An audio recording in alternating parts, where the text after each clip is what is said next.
Yo, we're back. Another episode. This one's gonna be a little bit special because this is episode 50.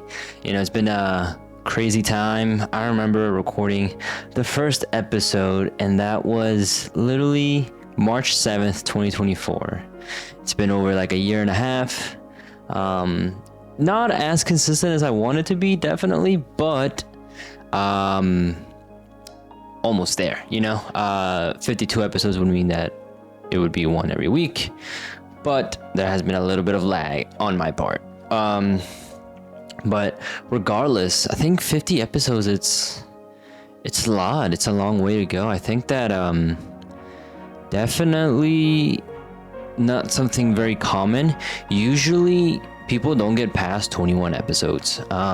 It's a statistic that I found as I was researching. And so what I did, I tried to rush to 21 episodes as fast as I can. I think there was a point where I was like, in the beginning, I was recording twice a week to do it like, I think it was like either Tuesday and like Friday, just to get the hang of it, because I wanted to get as many reps as possible to become a better, I guess, creator. Be able to convey my thoughts, be able to convey my opinions better. And I think it has paid off a little bit, because I think the quality of the conversations that we have, the whatever it is that I try to talk about or teach, I think it's good. And so yeah, let's get right into it, dude. Reflecting on 50 episodes, reflecting of almost a year's worth of work. Out of those 50 episodes, there's 19 of them that have guests, so a little bit under half, each with their own story, their own struggles, and their own successes. And that's exactly why I started this podcast and started this channel, to not only record my journey, but to also be able to step into other people's journey and understand that some of the struggles that we go through as either entrepreneurs, as people overall, people that are going throughout life, all the struggles are not unique to yourself as well, right? There's someone else out there that's going through the same struggles, or that has been through that same struggle. And so by recording that, asking the right questions and learning from them, we can either be ready for those struggles, or even better, we can avoid those struggles. So why trip over the same obstacle someone else has tripped when they're literally letting you know how to get over that, right? That's kind of my philosophy behind it. But anyways, some of the things that got a couple bullet points here that I wanted to talk about real quick. If you're watching this on YouTube, hit the like button, drop a comment, subscribe so you don't miss any future episodes. And if you're listening to this on a podcast platform, leave us a review. It'll help us out big time, and it'll let us know that you guys actually like what we're putting out. All right, let's jump right in. All of those 19 guests, let's talk about the guests first before I get into the things that I try to teach out or that I try to convey.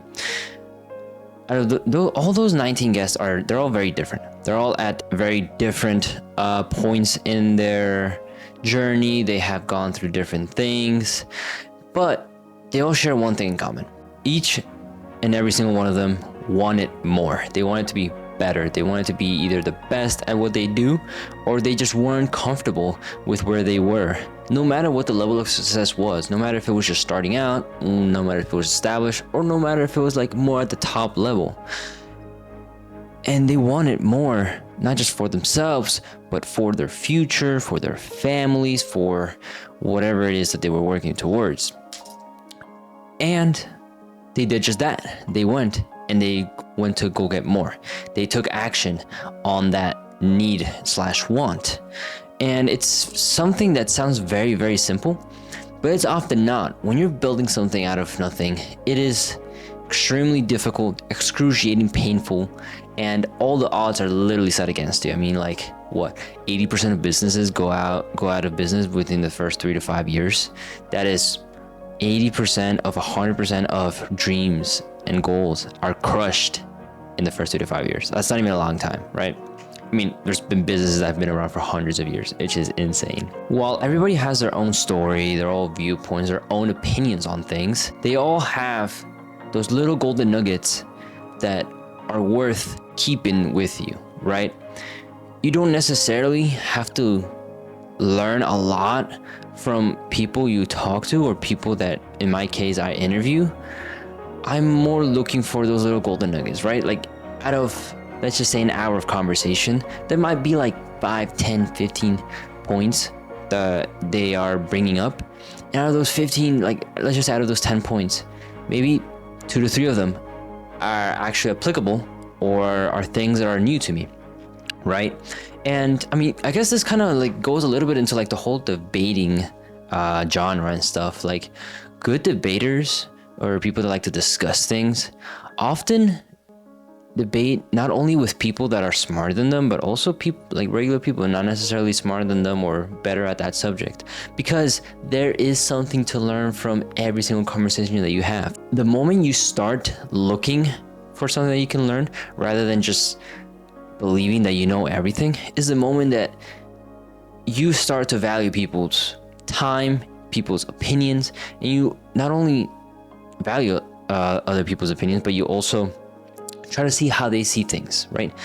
Everybody has been raised differently, right? No two people the same, even people in the same household, right? Even siblings, twins, everybody has been raised differently with very different scenarios, right? You have like the big brother, the little sister, the little brother, vice versa. They've all been living in the same house, same parents, same conditions, yet they come out drastically different, right? So understanding where someone comes from often lets you know why they think the thing that they think. Why they think the thing that they think. Try to say that 5 times. But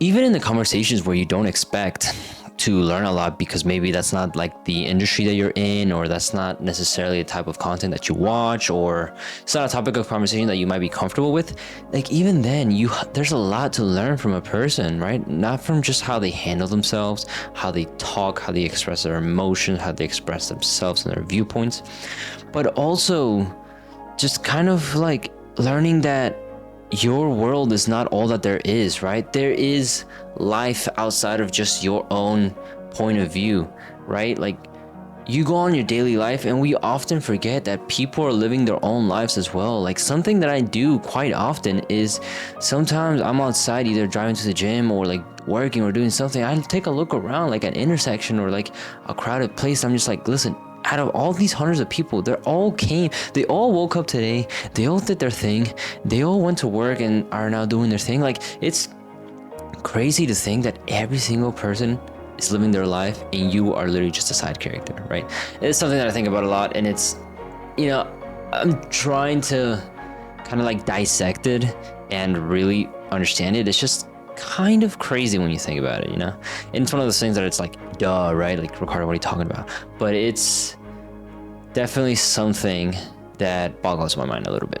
Hearing people's stories and viewpoints, whether you agree to it or not, is a very good skill to have. Never closing your mind off to viewpoints and ideas is important, because if you want to be a lifelong learner, which in entrepreneurship you kind of are forced to, you have to learn that your mindset and your knowledge can change at any given point, right? If you think about it, everything that we know about anything up to this point might just be a theory. Like we use time, like time, for example. Does time really exist, or is time just like this construct that we fabricated to kind of understand how things work, right? Are the laws of physics real, or are they just things that we use to understand the world? I mean, science, again, is humans understanding how the natural world works, right? Not necessarily how it actually works, but how we can interpret it for our own benefit, right? So things can change. Like tomorrow, we might wake up and we might not use time anymore. Who knows? But never being closed off to the idea that your viewpoints might change. You might be wrong about a subject. The way that you're making this ad might be wrong, even though you've done ads your whole life, or the way that you think about how to treat people is wrong, even though it's worked all your life. Like things like that. I think there's definitely room to not only improve, but to change your perspective. And these days, that's not a very common trait to have, right? People usually subscribe to a belief or a way of thinking, and they kind of built their whole identity around it, which I think that is actually a flaw, because if you forever subscribe to this thing, we're not talking about faith, that's like completely different, but like the social construct, an idea, a way of doing things, a system that you think is never gonna get broken, if you don't constantly innovate, constantly change, and seek perfection and seek flaws in your own philosophy, in your own way of thinking, then you're just gonna get outdated. Natural selection, dude. If humans forever stayed as like these primates and stuff, we would have never evolved to like having anything at all. Like if humans didn't like venture out and like, I don't know, build fire or whatever, discover fire, then we'd be in caves still, like, I don't know, eating whatever it is that we're eating.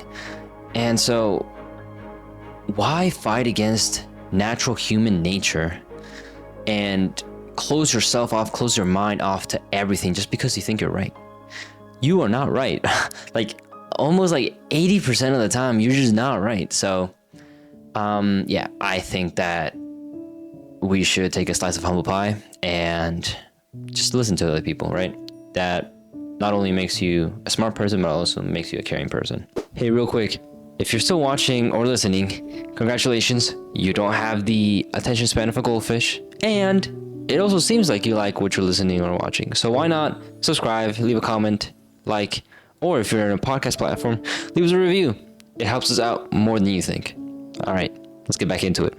Also, throughout this whole 50 episodes, like 19 of them with guests, it's also helped me become much more fluent in my information expressing skills, I guess, and in questioning my question, in formatting my questions, and to trying to be, and like, I often try to be as explicit as I can be while maintaining a level of efficiency in a conversation, right? Because like for me, for example, like it's a pet peeve when people kind of beat around the bush, in the sense of like they're saying like, so yeah, like I was going to ask you guys about this, but I didn't want to take your time with it, and you know, I would completely want to respect you guys.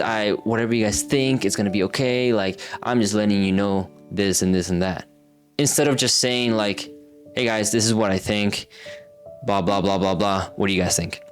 You know, like sure, one of like the latter example or the first example might look like you're trying to be caring or whatever, but at the same time, like you're wasting people's time by apologizing for wasting people's time, which makes no sense. Like that might be a horrible example now that I look back into it, but I think that being efficient in conversations, trying to get your point across as fast as possible while maintaining a level of grammar, vocabulary, lexicon that anybody can listen to and understand is actually harder than it seems, because the more information you take in, the more maybe complex words, complex vocabulary and stuff. And to become a good, efficient communicator, you have to have, like, it's a study. You have to have like a third grade communications and like vocabulary for everybody to be able to get that message. And it's actually harder than you think, but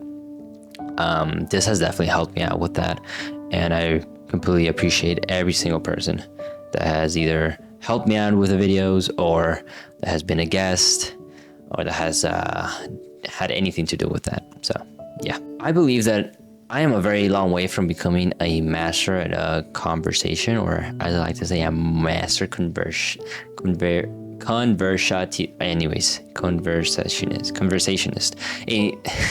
I believe that I am a long way from becoming a master conversationist. I don't even know if that's really a word, but this is definitely something that I love doing. I love talking to people. I love picking people's brains, especially when there's something that I want to learn from this person.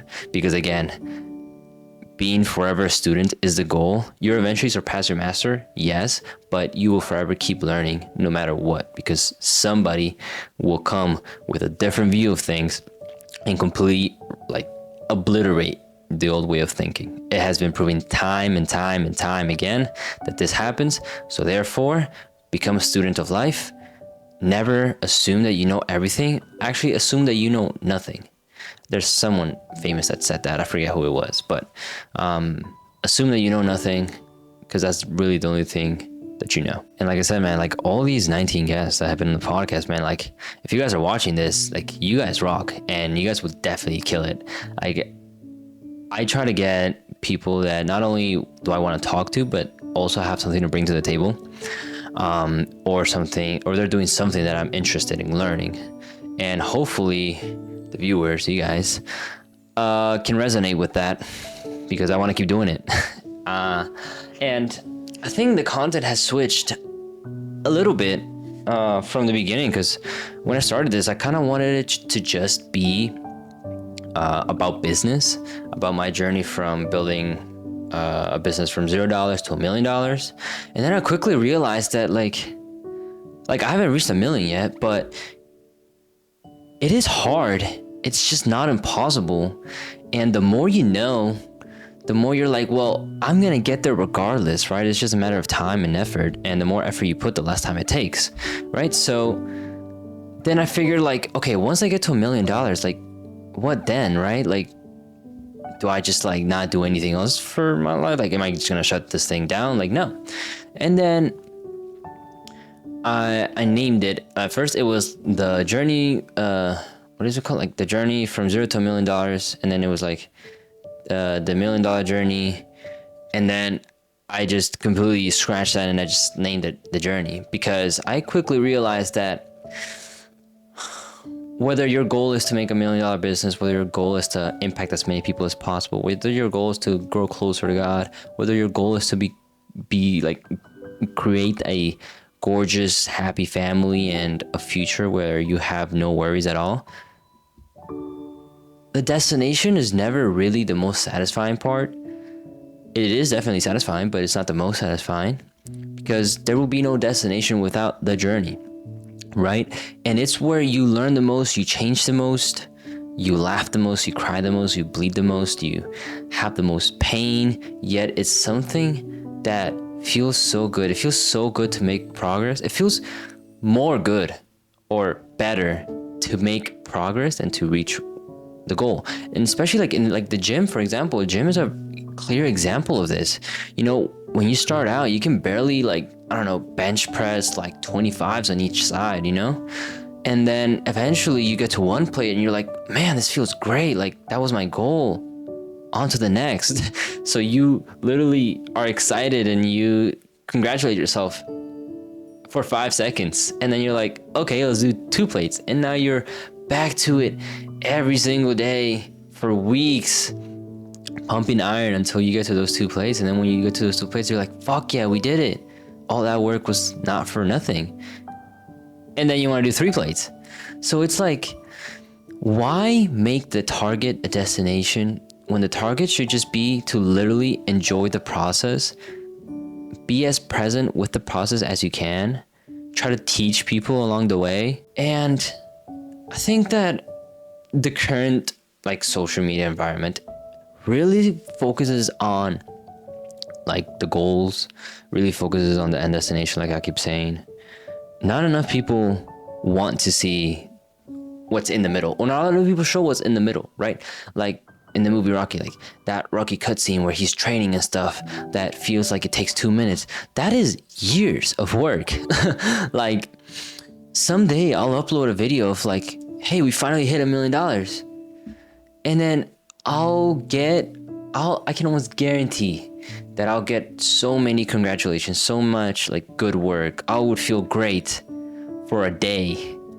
And then I would look back at videos like this and then I'm gonna be like, dude, like even though I was going through it, in those times, the lows were so low that it made even the slightest high feel like I was on cloud 9. And that is something that you need to be grateful for, because the more you succeed, the less the lows are, because there's more, you know, you have put systems in place, there's people in place, there's this and this and this XYZ in place. And so the chances of failure go down. There's still a chance of failure, but it's not the same as when you didn't know if it was gonna work out, right? People say, I see this all the time in interviews with people that are either like successful in business or they have success in other areas, but mostly business. They're always like, if someone had told me at the beginning that I would have done XYZ, made XYZ amount of money, I probably wouldn't have believed it. And if they told me how hard and everything that I had to do to make sure that happens, they probably wouldn't have done it. And I think that is the beautiful thing about starting a journey like this, right? Like, a lot of people tell you that, okay, go into business by yourself because you want to create your own schedule, because you want to make your own money, you don't want to depend on anybody, XYZ. Great. Go talk to a business owner, like a local business owner, and they will tell you like, yo, like, I envy people that have jobs, you know, they get up at a certain time, they go to work for a certain amount of hours, and they come back and that's it. They don't have to do anything else. Sure, there's people that hate their jobs, there's people that hate their life, whatever. I mean, it happens. But there's also people that are so happy, they have figured out their lives. They have a stable job with a very nice pay, with their wife, the dog, the kids, all that stuff. The thing that social media won't tell you is how hard it is, because there is nobody that you have to fall back on. You fall back on yourself, right? You fall back on you and your ability to quickly adapt, quickly learn things, right? Like, if someone would have told me that I had to worry about fucking, like, I don't know, insurance policies and like workers this and workers that and fucking legal shit, I would have been like, fuck that. But it is such a crucial part of the business. And it's like, bruh, like, who was gonna tell me this? And you literally won't learn about this unless you have to do this, right? Like, it's crazy, but it's part of it, and it's enjoyable. And at some point, it's gonna get boring, right? When you reach your level of success, there's no more huge ups and downs. There's just a more constant pace, and that's when a lot of people, like, they lose their purpose and stuff. And this is also something that I learned from the guests. Having a purpose that's bigger than yourself, that's bigger than money, that's bigger than your future, is like almost necessary for your own survival. Because, like, for example, me as a man, like, most of the things that I do are for my future family, for my kids, for my wife, because I want them to have the best future possible. And that's a purpose that's bigger for myself. But then also, I also have a purpose to be able to help out as many people as I can, whether it's through content, whether it's through any like charitable contributions that I do in the future, whatever kind of philanthropic arm that I choose or start. Like, I believe in the saying that you should leave this world ever so slightly better than you found it, or that you came into it. And the people who don't do that, the people who leave it worse, you know, praying for them, but I don't think that's a good trade-off, you know? I think purpose is really important. A man without purpose is a man without guidance. A man without a guide or guidance is a broken man. A broken man makes broken families, broken children, broken wives, and then the cycle is a horrible, ugly cycle that is being reflected everywhere today. So yeah, I think that it's been quite the journey. I mean, we're barely even started, and I really like where this is going. I have lots of plans. I definitely want this to go pro, and we will see, you know, at episode 100 where we're at, you know. I don't expect a huge uptick of anything anytime soon. This is also something that I learned. Matter of fact, before I wrap this up, I'll put this in there. Delayed gratification is something that gets thrown around like it's fucking like popcorn or some shit, right? It's like candy on Halloween. But it's really a crucial thing. Like, throughout your whole life, you're really, I wouldn't say indoctrinated, because that's like really like a conspiracy term, but I would say that you're taught and you're drilled into your mind that, you know, quick things like a quick dopamine hit, this and this and that is the way to go. No one knows how to wait, how to be patient, how to savor things, how to understand that things will get better. Like, there's so much things in life that takes so long to do, like relationships, careers, self-development. It takes years to do, and everybody's just so focused on being so fast, which is good. Sense of urgency is good, but when it starts to become a problem, when it starts to affect you in such a negative way, it's no longer good. Understanding that delayed gratification not only means that you wait for something to happen, it also means that you're patient, that you understand that this is a process, that you understand that your 5 inputs today, you will maybe see 1 output out of those 5 inputs. But in 3 years' time, those 5 inputs that you made consistently will multiply by 100x. And you will see the fruits of your labor. It just takes a long time. It takes a lot of work. But, well, if it was easy, then everybody else would be doing it. And every single person I've talked to has reinforced that time and time and time again. And I believe that, they're all crushing it. Everyone's doing their thing. And I really appreciate each of the guests. When it comes to any other episodes, I've just kind of been putting out what's in my mind, right? And as I grow as a person, as a man, as a partner, and as a business owner, as a leader, my viewpoints will change. I would hope so. And some for good, some for bad. Lessons will be learned, right? But I like this. And I think that everybody should be recording their journey, whether you're doing something good or not. I want to say something good, whether you're doing something of significance, starting something, or whether you're just doing it because you want to do it. I think this is a great way where we live in a time where it's so easy to do this, that I feel like everybody should do it just to see the growth or the stagnation of yourself. But yeah, this was just a quick little reflection on the past 50 episodes, almost a year's worth of consecutive content. Loved it.